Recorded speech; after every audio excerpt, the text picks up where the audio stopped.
Sampai sekarang. Sampai sekarang nggak bisa motor? Nggak bisa. Nggak bisa ya? Minta motor aja harus kakaknya yang ngerayu mama katanya. Mbak bantuin dong ngerayu mama beli. Iya, jadi waktu dulu kan di SMA tuh kayak temen-temen pada bawa motor, kayak pengen gitu, mah pengen beli motor nih, kayak, tapi nggak dibolehin sama mama. Nah, Anda sebagai seorang menantu seharusnya jangan terlalu ikut campur masalah intern keluarga dari suami, karena ada yang lebih berhak dan berkewajiban, yaitu suami Anda, ya. Salah atau tidak urusan belakangan. Yang penting itu orang dibawa dulu, diinterogasi dulu di Polda Metro Jaya, Polda Jabar. Ya, itu mantu, jangan lupa mantu ya. Kembali lagi bersama saya di Zola TV.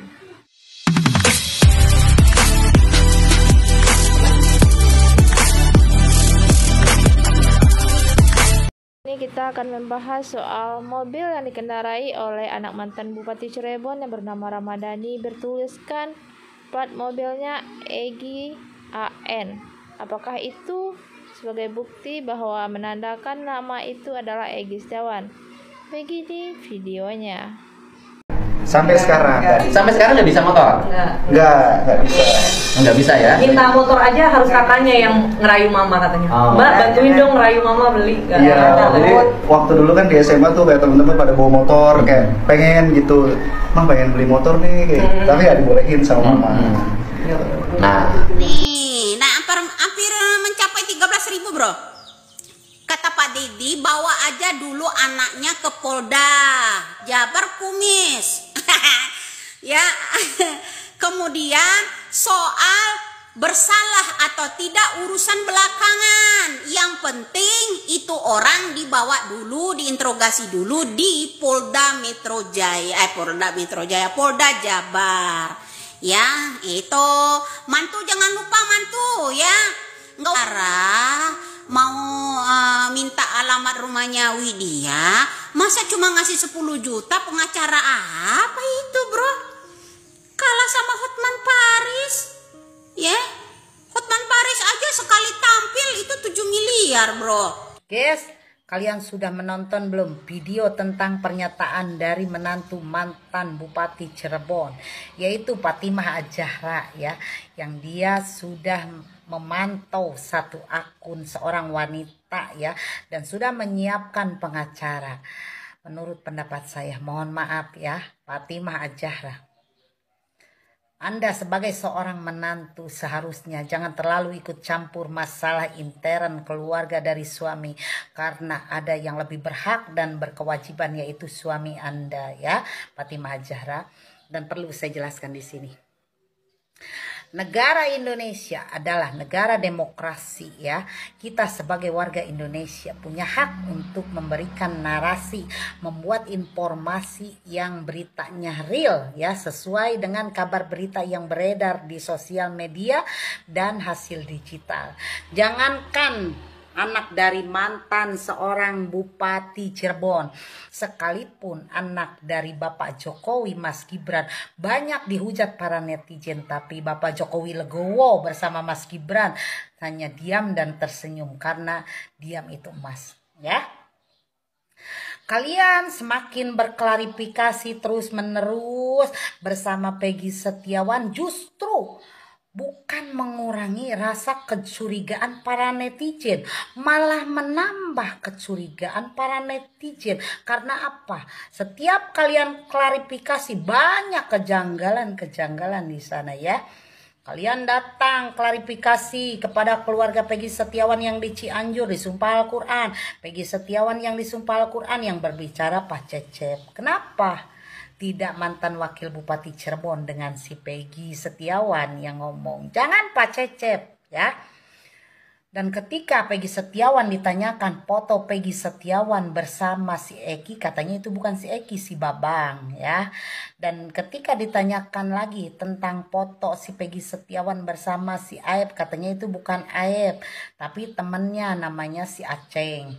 Nah, menurut pendapat saya, ya, Kalau kalian tidak mau terus-menerus dihujat, dibully oleh para netizen, dan kalian tidak mau kecurigaan-kecurigaan terus berdatangan dari para netizen, kalian datangi kantor kepolisian semua ya.